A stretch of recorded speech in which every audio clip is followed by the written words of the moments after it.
మన ప్రభు అయినటువంటి యేసుక్రీస్తు వారు సజీవమైన రాయిగా పిలువబడ్డాడు. రెండవదిగా మూలరాయిగా పిలువబడ్డాడు. మూడవదిగా నిషేధించబడిన రాయిగా పిలువబడ్డాడు.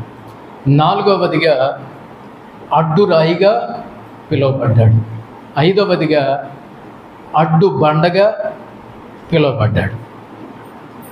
రాయి లేకపోతే బండ బలమునకు సాదృశ్యం, స్థిరత్వానికి సూచన సాదృశ్యం,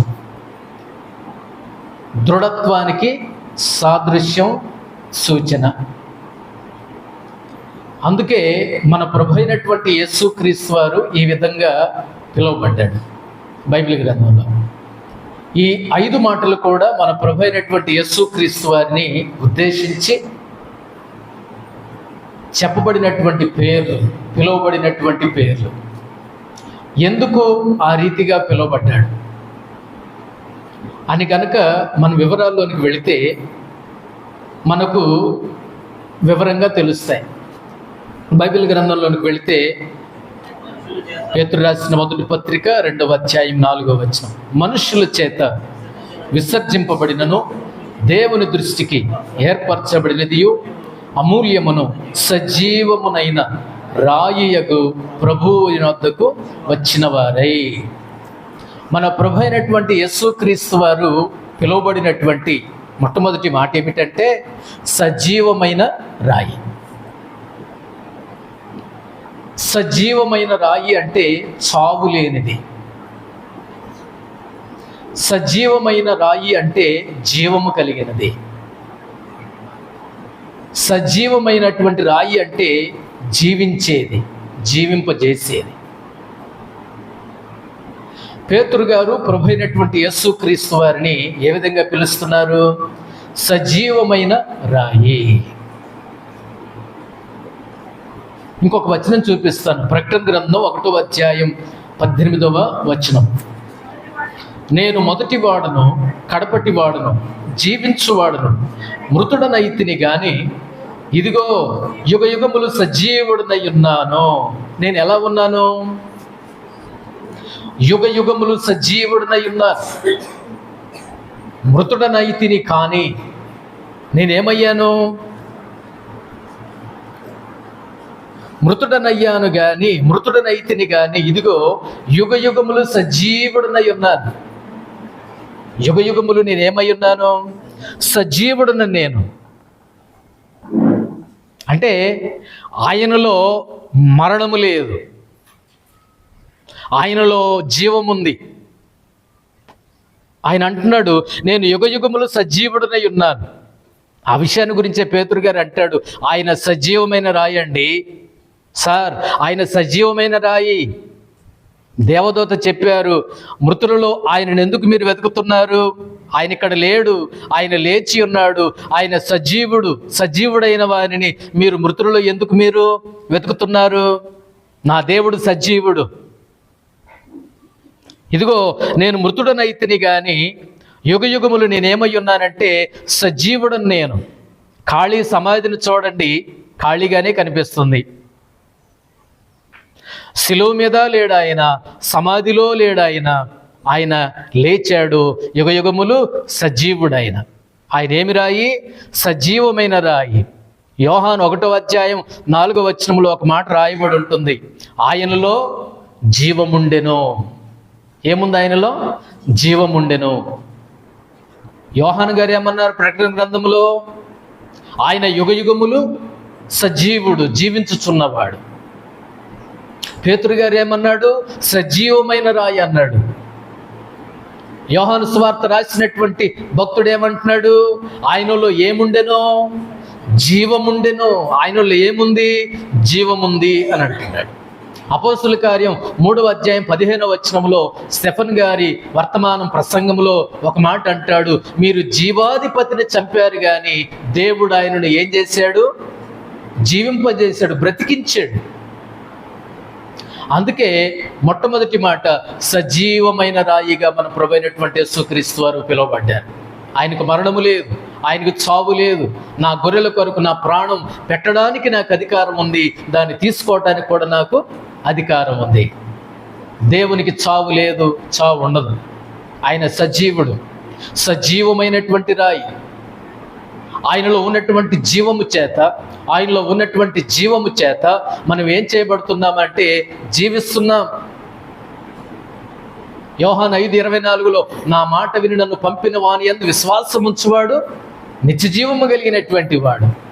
వానిలో జీవం ప్రవేశించింది. నా మాట విని నన్ను పంపిన వాని యందు విశ్వాసం ఉంచువాడు నిత్య జీవము కలిగిన వాడు. ఏముందండి? జీవం ఉందండి. ఈ జీవం ఎవరిలో నుండి వచ్చిందండి? యేసయ్యలో నుండి వచ్చిన జీవం అండి. చనిపోయినను మరలా ఏం చేయబడతాడు? బ్రతుకుతాడు. బ్రతికింపజేసే దేవుణ్ణి బట్టి బ్రతుకుతాడు.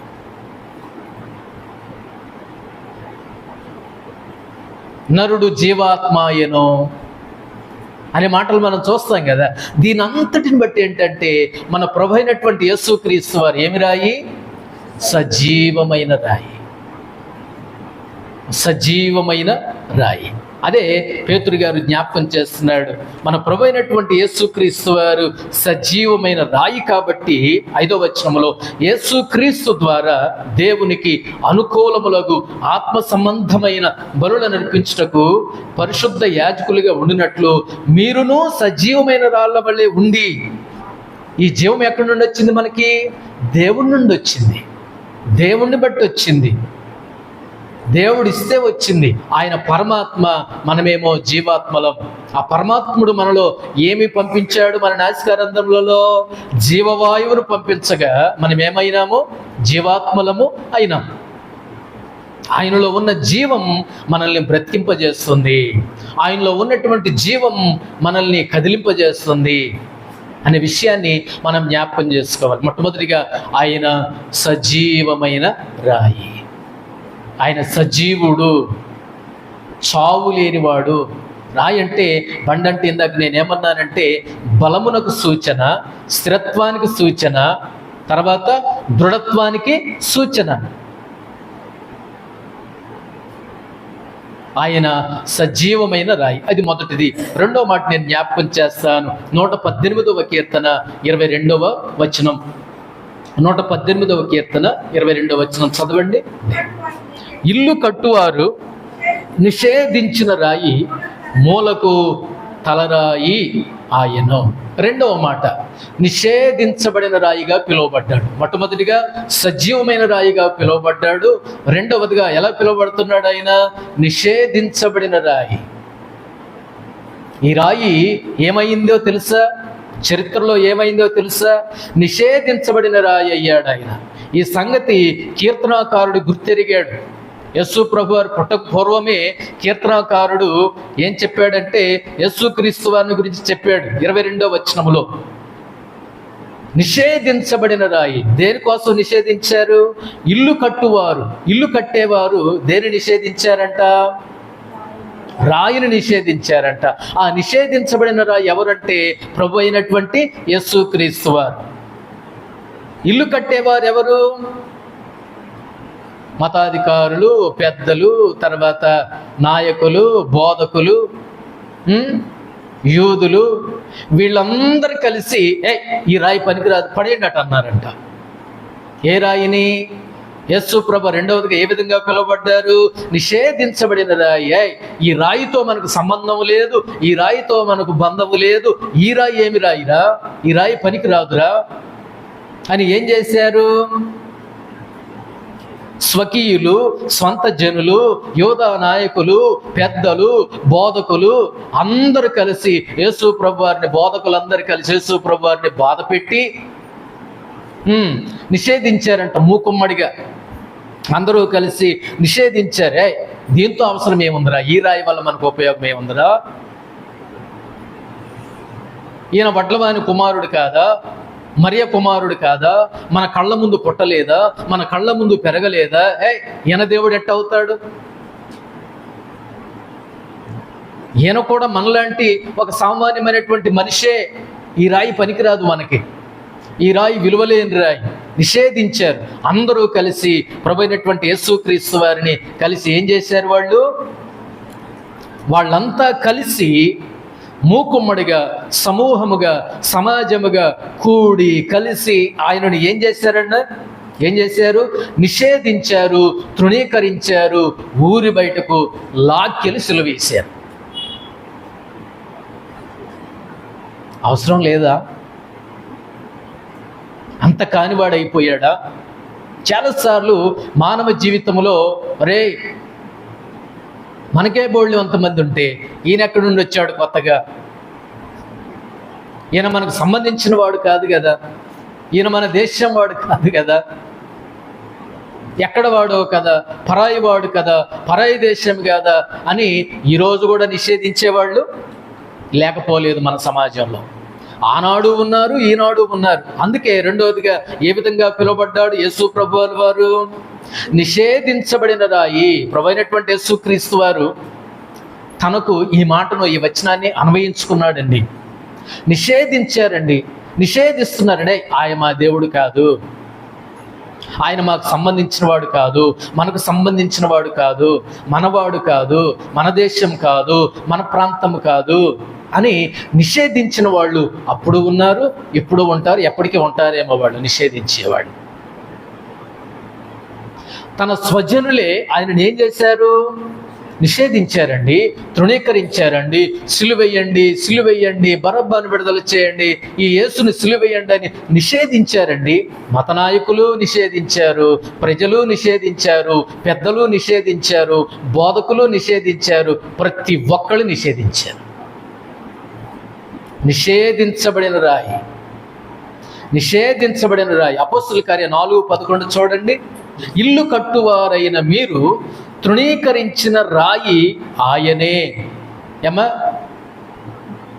మీరు ఇల్లు కట్టుకుంటూ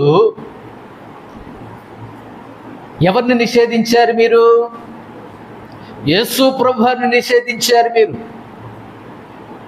ఇల్లు కట్టువారైన మీరు అనంటే అధికారులు, 5వ వచనములు ఉంటుంది. అధికారులు, పెద్దలు, శాస్త్రులు, ప్రధాన యాజకులు, అన్నాలు, కయపాలు, లిస్ట్ ఉంది అక్కడ 5-6 వచనాల్లో, పైన 4-5-6 వచనాల్లో. వీళ్ళందరూ కలిసి మూకుమ్మడిగా, సమూహంగా, సమాజముగా కూడి కలిసి యేసు ప్రభువుని నిషేధించి అంత మాత్రాన చాలక కొట్టి, తిట్టి, అనుమానించి, అవమానించి, ముళ్ళ కిరీటం పెట్టి సిలువేశారు, బల్లెముతో పొడిచారు, ఎన్నో అవహేళనమైనటువంటి మాటలు అన్నారు. దీని అంతటికి ఒకే మాట అంటున్నాను, ఆయన నిషేధించబడిన రాయి అయ్యాడు. ఆయన మొట్టమొదటిగా ఏమయ్యాడు? ఆయన సజీవమైన రాయి. రెండవదిగా నిషేధించబడిన రాయి. ఎవరికీ ఇష్టం లేనటువంటి వాడుగా గవిని వెలుపల ఆయన ఏమయ్యాడు? శ్రమ పొందాడండి, నిషేధించారండి. మూడవ మాట నేను జ్ఞాపకం చేస్తాను. మార్కు సువార్త 12:10. ఇల్లు కట్టువారు నిరాకరించిన రాయి మూలకు తలరాయి ఆయను. మూడవ మాట, యేసు ప్రభువారు ఏ విధంగా పిలువబడ్డాడంటే మూలరాయిగా పిలువబడ్డాడు. మూలరాయిగా పిలువబడ్డాడు. లేకపోతే పునాది రాయి అనొచ్చు దాన్ని. మూలరాయి లేకపోతే పునాది రాయి. మరి ఇందాక 2వ పాయింట్లు మీరు అందరూ కలిసి ఏం చేశారు? మతాధికారులారా, పెద్దలారా, శాస్త్రులారా, పరిసయ్యులారా, ప్రజలారా, యూదులారా, మీరందరూ కలిసి 2వ పాయింట్లు ఏం చేశారు? ఆయన్ని నిషేధించారు. నిషేధించబడిన రాయి, మార్కు గారు అంటారు, నిషేధించబడిన రాయి చివరికి ఏమైంది? మూలరాయి అయింది.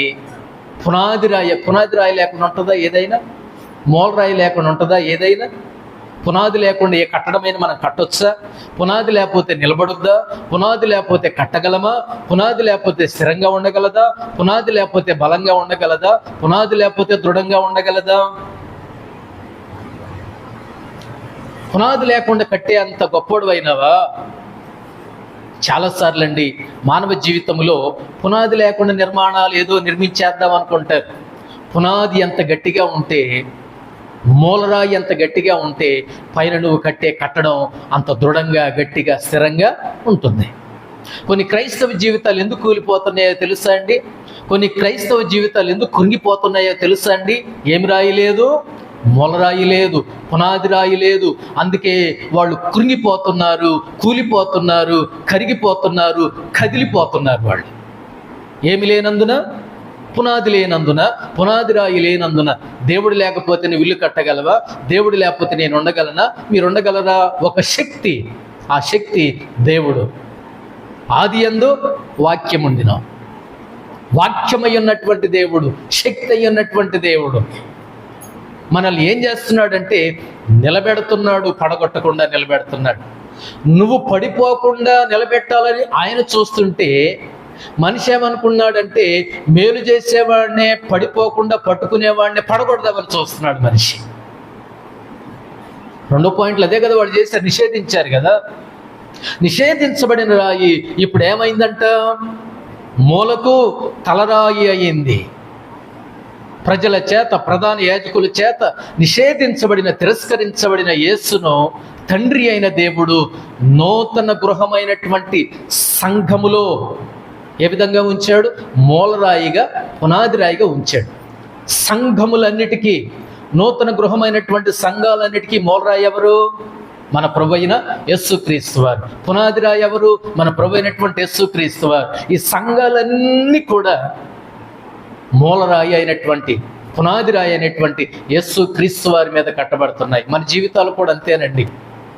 వాక్యం అంటే అర్థం తెలియని కొంతమంది పేతురు గారితో ఒక మాట అన్నాడు కదా, నీ మీద ఏం కడతానన్నాడు? సంఘమును కడతానంటే కొంతమంది వాక్యం తెలియని వాళ్ళు కొంతమంది బయలుదేరి ఏమంటాడంటే పేతురు గారు ఎముకల మీద సంఘాన్ని కడతానన్నారు అని చెప్పుకొని తిరుగుతున్నారు కొంతమంది. వాక్యం అక్షరార్థంగా మాత్రమే ఆలోచించకూడదు. కొంతమంది బయలుదేరారు, పేతురు గారు ఎముకల మీద సంఘాన్ని కడతానన్నాడు దేవుడు అని చెప్పుకొని తిరిగే ఒక బ్యాచ్ కొంతమంది ఉన్నారు. అట్లా కాదు, ఆయన యొక్క ప్రత్యక్షత మీద, పేతురు గారి యొక్క ప్రత్యక్షత మీద మందిరాన్ని కడతానన్నాడు కానీ దేవుడు పేతురు గారి ఎముకల మీద మందిరాన్ని కడతానన్నలా దేవుడు. అర్థం చేసుకోవాలి. అలాగుననే మన యొక్క జీవితాలు, మన సంఘాలు, మన బ్రతుకులు ఎవరి మీద కట్టబడాలి? ప్రభు అయినటువంటి యేసుక్రీస్తు వారు, అంటే మూలరాయి అయిన, పునాది రాయి అయినటువంటి యేసుక్రీస్తు వారి మీద, బండ మీద ఇల్లు కట్టి కనిన బుద్ధిమంతునిలాగా మన యొక్క జీవితాలు దేవుని మీద మనం ఏం చేసుకోవాలండి? కట్టుకోవాలి. ఇప్పుడు ఇంత పాయింట్ ఏంటంటే ఇక్కడ అసలు ఇది మూలరాయి ఎలా అయింది? ప్రశ్న వచ్చిందా మీకు? ఇది పునాది రాయి ఎలా అయింది? ఊరు బయటికి పోయిందిగా, మరి నిషేధించారుగా, మరి విసిరేశారు కదా, మరి వద్దనుకున్నారుగా, మరి ఇది మూలరాయి ఎలా అయింది? పునాది రాయి ఎలా అయిందంట మరి ఇది ప్రశ్న.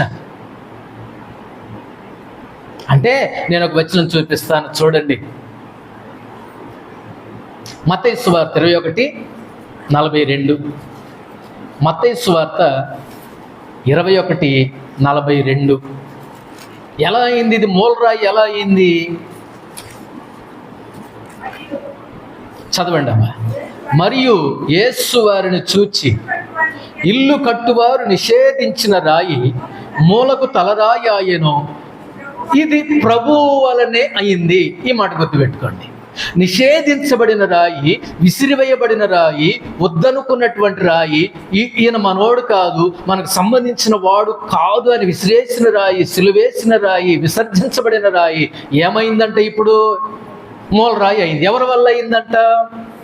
అక్కడ ఉంది 42వ వచనంలో, ఇది ప్రభువు వలననే కలిగింది. అంటే తండ్రి వలన కలిగింది. తండ్రి తన కుమారుణ్ణి ఏం చేశాడంటే నిరూపించాడంట. ఆయన కలువరి శిలువ మీద మరణించాడు, సమాధి చేయబడ్డాడు, 3వ దినాన తిరిగి లేచాడు, సజీవుడయ్యాడు. దాన్ని బట్టి తండ్రి తన కుమారుని ఏం చేశాడు? నిరూపించాడు. ఆయన నిరూపించాడు. ఆయన లేకపోతే లేదు, ఆయన లేకపోతే ఏది కాదు. ఆయన మూలరాయి, పునాది రాయి అని ఎవరు నిరూపించారు? ప్రభువు అని, అంటే తండ్రి, అంటే దేవుడు తన కుమారుణ్ణి మూలరాయిగా, పునాది రాయిగా ఏం చేశాడు? నిరూపించాడు. ఇంకొక మాట నేను చూపిస్తాను. 118వ కీర్తన 22వ వచనం, 2వ భాగం. 118వ కీర్తన 22వ వచనం 2వ భాగం చూడండి. ఆధారాల కోసం ఇవన్నీ చూడాలి, ఒక్కోసారి తప్పదు. 118వ కీర్తన 22వ వచనం. ఇల్లు కట్టువారు నిషేధించిన రాయి మూలకు తలరాయి ఆయను, అది యెహోవా వలన కలిగింది. ఇందాక ఏమని చూస్తాం? ఇది ప్రభువు వలన కలిగింది. ఇక్కడ ఏమని చూస్తున్నాం? ఇది యెహోవా వలన కలిగింది. అంటే దీని అంతటిని బట్టి అర్థం చేసుకోవాలా? ఏం అర్థం చేసుకోవాలంటే, మీరెవరినైతే నిషేధించారో, మీరెవరినైతే తృణీకరించారో, మీరెవరినైతే వద్దనుకున్నారో, మీరెవరినైతే చంపేద్దాం అనుకున్నారో, మీరెవరినైతే ఈయన మనోడు కాదు, మన దేశపాడు కాదు అనుకొని ఊరి వెలుపట, గవిని వెలుపట బాధ పెట్టి, చిత్రహింసలు పెట్టి చంపేశారో, ఆ యొక్క వ్యక్తిని దేవుడు ఏం చేస్తున్నాడు? నిరూపించాడు.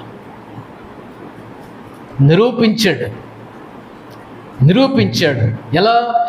ఇది యెహోవా వలన కలిగింది. తన బిడ్డని, తన కుమారుణ్ణి తండ్రి ఏం చేశాడు? అందరి ఎదుట నిరూపించాడు. మూలరాయి మీరు విసిరేశారేమో. ఈ రోజున చాలా మంది అండి, ఈ దేవుడు మాకు వద్దు, ఈయన మాకు అవసరంలా, ఈయన మాకు సంబంధించిన వాడు కాదు అని చాలామంది తృణీకరిస్తున్నప్పుడు, విసర్జించబడుతున్నప్పుడు ఏమండి, ఆయన విసిరివేయబడుతున్నాడు. దేవుడు అంటున్నాడు, తండ్రి అంటున్నాడు, ఆయన లేకుండా మీ యొక్క జీవితాలు మారవు. ఆయన లేకుండా మీకు పాప క్షమాపణ లేదు, ఆయన లేకుండా మీకు మోక్షం లేదు, ఆయన లేకుండా మీకు నిత్య జీవం లేదు. నేనే మార్గమును, సత్యమును, జీవమునై ఉన్నాను. తండ్రి దగ్గరికి వెళ్ళాలంటే, పరలోకం వెళ్ళాలంటే వన్ అండ్ ఓన్లీ నేనే మార్గమును, సత్యమును, జీవమును అని అన్నాడు. దేవుడు నిరూపించాడండి. దేవుడు నిరూపించాడు. చూడండి, ఎఫెసీయులకు రాసిన పత్రిక 2:20. ఎఫెసీయులకు రాసిన పత్రిక 2వ అధ్యాయం 20వ వచనం చూడండి. ఇంకొక ఆధారం ఉంటుంది అక్కడ. ఆధారాలు కావాలి కదా, ఆధారాలు ఉంటేనే దానికి ఒక విలువ అనేది ఉంటుంది. నువ్వేది శివమ స్పీడ్గా ఎఫెసీయులకు చదివేసే. ఎఫెసీ 2:20. క్రీస్తు యేసే ముఖ్యమైన మూలరాయి అయి ఉండగా అపోస్తలులను, ప్రవక్తలను వేసిన పునాది మీద మీరు కట్టబడుచున్నారు. ఏమ్మా? ఇప్పుడు కట్టేవాళ్ళు ఎవరు? అంతకుముందు మేస్త్రులు ఎవరు? అదేంట మట్టలు తీసారు. అంతకుముందు మేస్త్రులు ఇందాక చెప్పే కదా నేను. శాస్త్రులు, పరిసయ్యులు, మతాధికారులు, పెద్దలు, అన్న, కైప, వీళ్ళందరూ మేస్త్రులే కదా. ఈ మేస్త్రులందరూ కలిసి దేన్ని నిషేధించారు? యేసు ప్రభు వారిని నిషేధించారు. వాళ్ళకి చేతగాళ్ళు కడదామనుకున్నారు, కానీ వాళ్ళు కడదామనుకుంటూ కూల్చేస్తున్నారు ఆ మేస్త్రులందరూ కలిసి. ఇప్పుడు కట్టే పని వాళ్ళ దగ్గర నుంచి దేవుడు తీసివేసి ఎవరికి అప్పగించాడంట? నా సబ్జెక్ట్ అర్థమైందా మీకు? ఇప్పుడు ఎవరికి అప్పగించాడు చూడండి, అక్కడ చూడాలి. 20వ వచనంలో ఎవరికి అప్పగించాడు ఈ కట్టే పని? అపోస్తలులు, ప్రవక్తలు. ఈ కట్టే పని ఇప్పుడు దేవుడు ఎవరికి అప్పగించాడు? వారి దగ్గర నుండి ఆ పని తీసివేసి, వాళ్ళ వల్ల గాట్ల అసలు ముఖ్యమైన రాయినే వద్దన్నారు వాళ్ళు. ఇంకా వాళ్ళెట్లా మేస్త్రులు అవుతారు? వాళ్ళెట్ట పని వాళ్ళు అవుతారు? కూల్చేవాళ్ళు, వాళ్ళు కట్టేవాళ్ళు కాదు వాళ్ళు. ఇందాక మొదటి వర్తమానంలో అనుకున్నాం కదా, ఈ చిన్న కుమారుడు వస్తే ఈయనకెందుకంట కడుపుమంట? మారు మనసు పొంది వచ్చాడు కదా, స్వీకరించరాదా? సంతోషపడరాదా? ఒక ముద్ద అన్నం తినరాదా? లోపలికి పోయి కోప్పడతావా పెద్దోడా? వాళ్ళనే దృష్టిలో ఉంచుకొని చెప్పాడు ఇందాక పెద్ద కుమారుడు గురించి. పెద్ద కుమారుడు యూదులకు, మతాధికారులకు, పెద్దలకు సాదృశ్యం అండి. ఇప్పుడు ఈ కట్టే పని, సంఘమును కట్టే పని, నిర్మించే పని అపోస్తలులకు, ప్రవక్తలకు, శిష్యులకు దేవుడు అప్పగించాడండి పని. అసలు పునాది ఎవరు? 20వ వచనంలో క్రీస్తు యేసే ముఖ్యమైన మూలరాయి అయి పునాది రాయి అయి ఉండగా ఈ అపోస్తలులు, ప్రవక్తలు వేసిన పునాది మీద మీరు కట్టబడి ఉన్నారు. ఈ పునాది వేసింది ఎవరు? మళ్ళీ కట్టింది ఎవరు? మళ్ళీ అపోస్తలులు, ప్రవక్తలు, శిష్యులు. వాళ్ళకి తెలిసిపోయింది, ఈయన లేకుండా మనం ఏమి కట్టినా కూలిపోద్ది, కృంగిపోద్ది, పడిపోద్ది అని వాళ్ళకి తెలుసు. అందుకనే దేవుని బిడ్డలారా, 3వ మాట, ఆయన ఏ రాయిగా పిలువబడ్డాడు? మూలరాయిగా పిలువబడ్డాడు, లేకపోతే పునాది రాయిగా పిలువబడ్డాడు.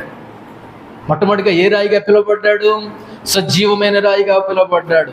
రెండవదిగా నిషేధించబడిన రాయిగా పిలువబడ్డాడు. మూడవదిగా మూలరాయిగా లేకపోతే పునాది రాయిగా పిలువబడ్డాడు. నాలుగవ మాట నేను జ్ఞాపకం చేస్తాను. ఈ మూడో పాయింట్లోనే ఎవరైతే ఏ రాయి అయితే నిషేధించబడిందో, తృణీకరించబడిందో, పెద్దలు, నాయకులు, అధికారులు కలిసి ఎవరైతే నిషేధించారో, వద్దనుకున్నారో, కాదనుకున్నారో, ఆ రాయే ఇప్పుడు ముఖ్యమైన మూల. ముఖ్యమైన అనే మాట ఉందా? 20వ వచనంలో, ఎఫెసీ 4:20లో ముఖ్యమైన, ఇంపార్టెంట్, ప్రాముఖ్యమైన, ముఖ్యమైన వాడయ్యాడు ఆయన. అది దేవుని గొప్ప నిరూపిస్తున్నాడండి దేవుడు. ఆ రాయే ఇప్పుడు ముఖ్యమైన మూలరాయిగా, పునాది రాయిగా మార్చబడింది, దేవుని చేత నిరూపించబడింది, దేవుని రాజ్యానికి కేంద్ర బిందువుగా మార్చబడింది, తీర్చబడింది, మలచబడింది. అది మూలరాయి అంటే. అది మూడో మాట. నాలుగో మాట నేను జ్ఞాపకం చేస్తాను. 5 మాటల్లో 4వ మాట చూడండి. రోమీయులకు రాసిన పత్రిక 9వ అధ్యాయం 33వ వచనం. ఇదిగో నేను అడ్డురాతిని, అడ్డు బండను సీయోనులో స్థాపించుచున్నాను, ఆయన యందు విశ్వాసం ఉంచువాడు సిగ్గుపరచబడడు. ఇదిగో నేను అడ్డు రాతిని, అడ్డు బండను సీయోనులో స్థాపించుచున్నాను, ఆయన యందు విశ్వాసం ఉంచువాడు సిగ్గుపరచబడడు. 4వదిగా ఆయన అడ్డు రాయిగా పిలువబడ్డాడు. ఏం రాయిగా పిలువబడ్డాడు? అడ్డు రాయిగా పిలువబడ్డాడు. ఎవరికి అడ్డురాయి? అడ్డురాయిగా ఎందుకు పిలువబడ్డాడు? ఈ రాయి ఆశ్రయము కోరేవారికి ఆశ్రయం అవుతుంది. ఈ రాయి బండ సందున ఎగురు నా పావురమా అని చెప్పబడుతుంది. ఆశ్రయించే వారికి ఆశ్రయదుర్గముగా ఉంటుంది. కుందేళ్ళు ఎక్కడ దాక్కుంటాయో తెలుసండి? క్షేమంగా బండ సందులో దాక్కుంటాయి. దానికి ఏమైనా భయం ఉంటుందా? ఒక సింహం కాదు, 10 సింహాలు వచ్చినా, 10 పులులు వచ్చినా ఈ కుందేలు పిల్ల భయపడదు. ఎందుకోసమని? ఎక్కడుంది కాబట్టి బండ సందున దాక్కొని ఉంది. ఇవి 10 కాదు, 20 కాదు, 30 కాదు, 40, 100 సింహాలు వచ్చినా దాన్ని ఏం చేయలేవు. ఇప్పుడు అది బండ సందులో దాక్కొని ఉంది. ఇప్పుడు యేసు ప్రభువు అడ్డురాయిగా పిలువబడుతున్నాడు. ఆశ్రయించిన వారికి ఆశ్రయం అవుతాడు, దాక్కున్న వారికి ఆయన ఆదరణ అవుతాడు, ఆయన ఆశ్రయం ఇస్తాడు, గాలివానల నుండి తప్పిస్తాడు, తుఫాను నుండి తప్పించే రాయి అది, ఆశ్రయం అది. మరి అడ్డుబండ ఎవరికి అవుతాడు, ఎప్పుడు అవుతాడు అంటే, మరి అడ్డుబండ ఎప్పుడవుతాడు? ఆయనను ఆశ్రయించే వారికి ఆశ్రయం అవుతాడు, ఆయన దగ్గరకు వచ్చేవాడికి నీడవుతాడు, ఆయన దగ్గరకు వచ్చేవారికి భద్రత అవుతాడు, ఆయన దగ్గరకు వచ్చే వాళ్లకు క్షేమం అవుతాడు. ఆయనను విసర్జించిన వాళ్ళకి, ఆయనను నమ్మనటువంటి వాళ్లకు, ఆయన దగ్గరకు రానటువంటి వాళ్లకు ఏమవుతాడంట? ఆయన అడ్డురాయి, అడ్డురాయి అవుతాడు. నువ్వు ఆయనను ఆశ్రయిస్తే ఆశ్రయం అవుతాడు కానీ, నీడవుతాడు కానీ, నీకు క్షేమం ఇస్తాడు కానీ, భద్రతనిస్తాడు కానీ, ఆయనను గనక నమ్మకపోతే, ఆయనను గనక ఆశ్రయించకపోతే ఆ రాయే ఏమవుతుందో తెలుసా? అడ్డురాయి అయింది. ఆశ్రయం ఇచ్చిన రాయే కాస్త ఆయనను నమ్మనటువంటి వారికి ఏం రాయి అవుతుందంట? అడ్డురాయి అవుతుందంట. వాళ్ళు పతనమైపోతారు, శత్రువులకు అప్పగించబడతారు, సమస్యలకు అప్పగించబడతారు. అన్ని వచనాలు చదవటానికి సమయం లేదు. ఒక్క రిఫరెన్స్ చదువుతాను, చూపిస్తాను, రాసుకోండి, తర్వాత చదవండి. ద్వితీయోపదేశకాండం 32వ అధ్యాయం 18 నుండి 21 వచనాల్లో రాయబడి ఉంటుంది. దాన్ని ఒకసారి చదువుదాం, చూడండి. ద్వితీయోపదేశకాండం 32వ అధ్యాయం 18 నుండి. ఇన్ని వచనాలు ఎందుకు చూపిస్తున్నానంటే ఆధారంగా ఉండటానికే కొద్దిగా ఎక్కువ రిఫరెన్స్ నేను చూపిస్తున్నాను. మనకు ఆధారం ఉండాలి కదా అని. ఉత్తుతి మాటలే కాకుండా ఆధారంగా ఉండాలి. ద్వితీయోపదేశకాండం 32వ అధ్యాయం 18 నుండి చూడండి. నిన్ను పుట్టించిన ఆశ్రయ దుర్గమును విసర్జించారు. మీరు ఏం చేశారు? మీరు ఆశ్రయ దుర్గాన్ని విసర్జించారు. ఆశ్రయమైనటువంటి బండను మీరు నిరాకరించారు, తృణీకరించారు, నిషేధించారు. అందుకని మీకు ఏమి రాయి అవుతాడు? ఆయన అడ్డురాయి అవుతాడు. జాగ్రత్త. ఎందుకోసం అడ్డురాయి అయ్యాడు? నిన్ను పుట్టించిన ఆశ్రయ దుర్గమును విసర్జించితివి. తర్వాత నిన్ను కనిన దేవుని మరిచావు. యెహోవా దానిని చూచాడు. నువ్వు విసర్జించిన సంగతి, నువ్వు మరిచిన సంగతి దేవుడు చూచి ఏం చేస్తున్నాడు? తన కుమారుల మీదను కుమార్తెల మీదను క్రోధపడ్డాడు, కోపగించుకున్నాడు, అసహ్యించుకున్నాడు. ఇట్లా అంటున్నాడు అంటే 20వ వచనంలో చూడండి, నేను వారికి విముఖుడనై వారి కడపటి స్థితి ఏమగునో చూస్తా.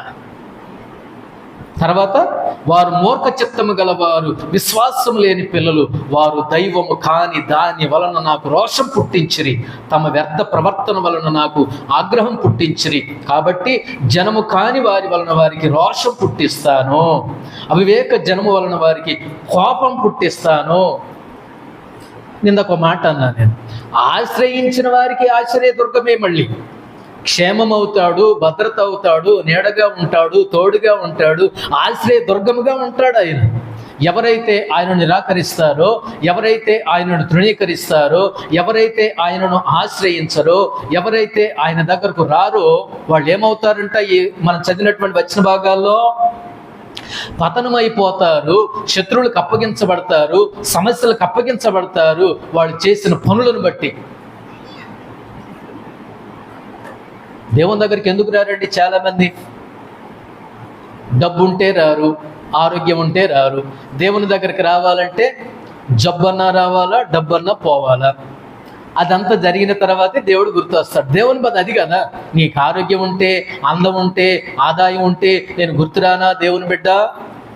దేవుడు ప్రశ్నిస్తాడు. నన్ను ఆశ్రయించు, నేను నీకు తోడుగా ఉంటా, క్షేమంగా ఉంటా, భద్రంగా ఉంటా, నీడగా ఉంటా, తుఫానుకు భయపడవు, గాలిదుమ్ములకు భయపడవు, నేను అంత భద్రంగా ఉంచుతా నిన్నంటే మనుషులు ఏం చేస్తున్నారో తెలుసా? ఆయన దగ్గరికి రాక ఆయనను నిందించి, అవమానించి, నిరాకరించి ఏమైపోతున్నారంటే వాళ్ళు శత్రువులకి అప్పగించబడుతున్నారు, పతనానికి అప్పగించబడుతున్నారు, సమస్యలకు అప్పగించబడుతున్నారు. అడ్డురాయి అంటే అది. ఆశ్రయిస్తే ఆశ్రయం అవుతాడు, నిరాకరిస్తే అడ్డురాయి అవుతాడు. అంతే, సింపుల్. తర్వాత దేవునికి ప్రేమించడం తెలుసు, శిక్షించడం తెలుసు. దేవునికి ప్రేమించడం తెలుసు, శిక్షించడం తెలుసు. అనేక మార్లు దేవుడు తండ్రిగా తన పిల్లలను గద్దించి, శిక్షించి, శత్రువులకు బానిసలుగా, బందీలుగా ఏం చేశాడంటే తరిమేశాడు, మళ్ళీ తెచ్చుకున్నాడు. దేవుడు తరిమేసి మరి మళ్ళీ తెచ్చుకున్నాడు. ఉదాహరణకు యూదులు ఏ చెరకు వెళ్ళిపోయారు? బబులోను చెరకు వెళ్ళిపోయారు. ఇశ్రాయేలు ఎక్కడికి వెళ్ళిపోయారు? అషూరు చెరకు వెళ్ళిపోయారు. తరిమేసింది ఆయనే, మళ్ళీ తెచ్చుకుంది కూడా ఆయనే. ఆయన లేకపోతే ఇంకెవరు ఉన్నారండి? నువ్వు ఆయనను ఆశ్రయిస్తే ఆశ్రయదుర్గంగా ఉంటాడు. నువ్వు ఆయనను తృణీకరిస్తే, తిరస్కరిస్తే ఆయన నీకు ఏమవుతాడు? అడ్డురాయి అవుతాడు. అది 4వ చివరి మాట నేను చెప్పి నేను ముగిస్తాను. చూడండి, 1 పేతురు పత్రిక 2వ అధ్యాయం చివరి మాట, 5 మాటల్లో చివరి మాట. పేతురు రాసిన 1 పత్రిక 2వ అధ్యాయం 7-8 వచనాలు చూడండి. పేతురు రాసిన 1 పత్రిక 2వ అధ్యాయం 7-8 వచనాలు. విశ్వసించుచున్న మీకు ఆయన అమూల్యమైన వాడు. విశ్వసింపని వారికైతే ఇల్లు కట్టువారు ఏ రాత్రి నిషేధించిరో అదే మూలకు తలరాయి ఆయనో, మరియు అది అడ్డు రాయియు అడ్డు బండయు ఆయనో. చివరి మాట. 5వదిగా యేసు ప్రభువు ఏ విధంగా పిలువబడ్డాడు? అడ్డు బండగా పిలువబడ్డాడు. మొట్టమొదటిగా సజీవమైన రాయిగా పిలువబడ్డాడు. 2వదిగా నిషేధించబడిన రాయిగా పిలువబడ్డాడు. 3వది మూలరాయిగా లేకపోతే పునాది రాయిగా పిలువబడ్డాడు. 4వది అడ్డు రాయిగా పిలువబడ్డాడు.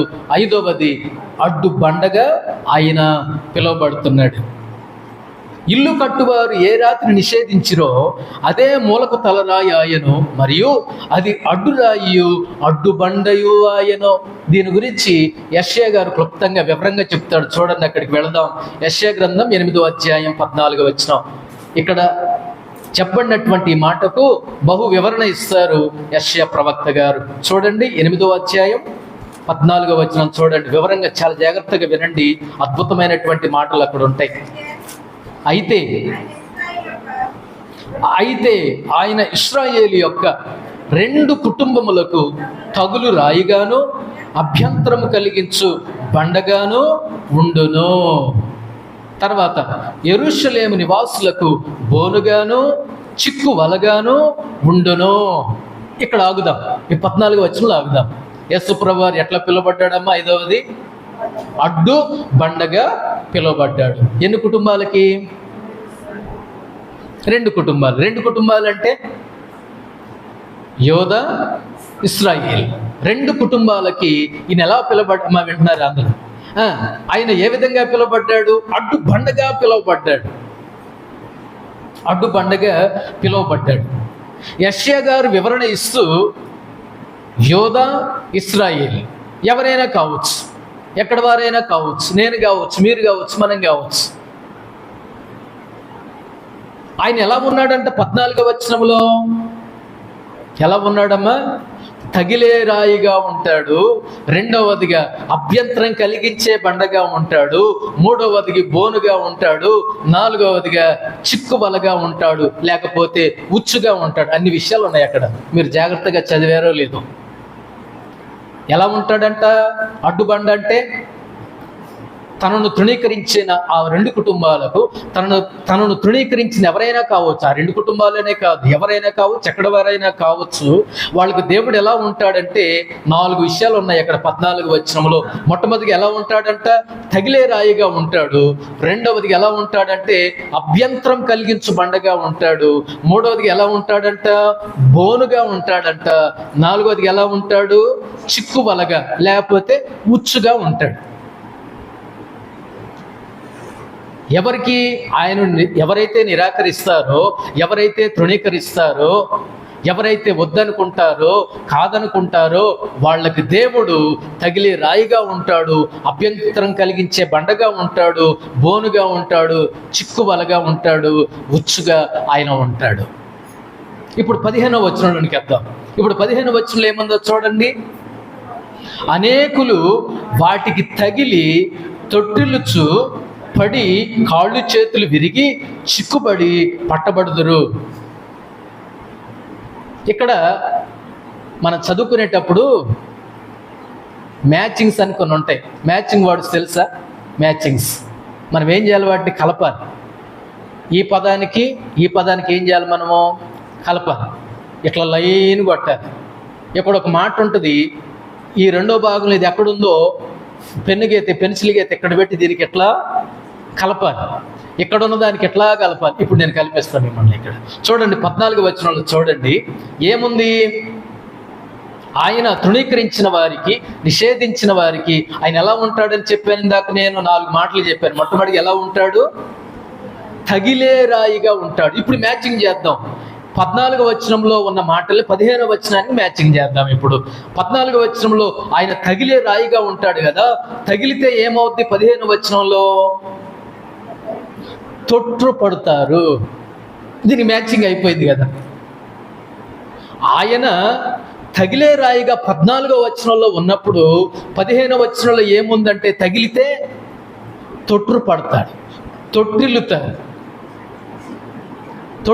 కాలుకి ఏదైనా తగిలితే సక్రమంగా నడుస్తామా?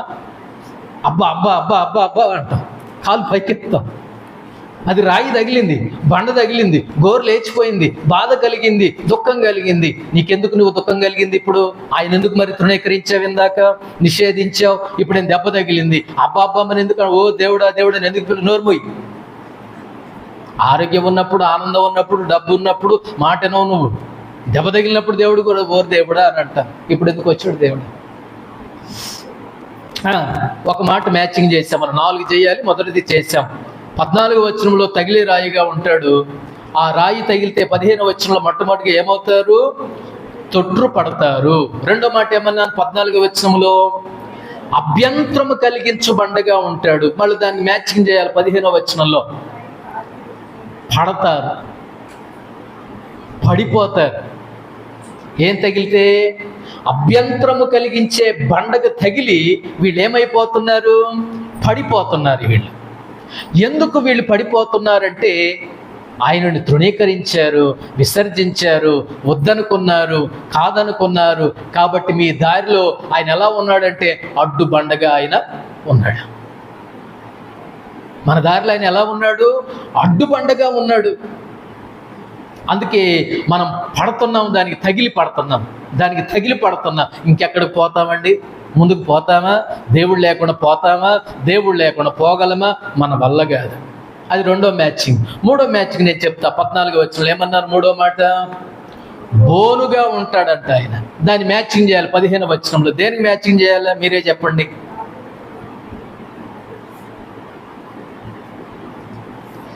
విరిగి నలిగిపోతారంట వీళ్ళు. విరిగి మూడవదిగా బోనుగా ఉంటాడు ఆయన. బోనుగా ఉన్నప్పుడు అది ఎలా ఉంటుందో తెలుసా? బరువుతో ఉంటుంది. ఆ బోనులో పడి వీళ్ళు ఏమైపోతారంట? వీళ్ళు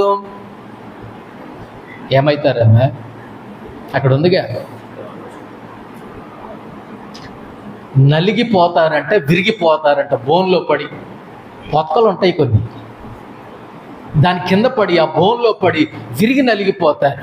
అంత కర్మేం పట్టింది. 4వ మ్యాచింగ్ ఏముంది? 14వ వచనంలో చిక్కువలగా ఉంటాడు, ఉచ్చుగా ఉంటాడు. ఇక్కడ ఏముంది? 15వ వచనంలో ఏముంది? మ్యాచింగ్ ఏముంది?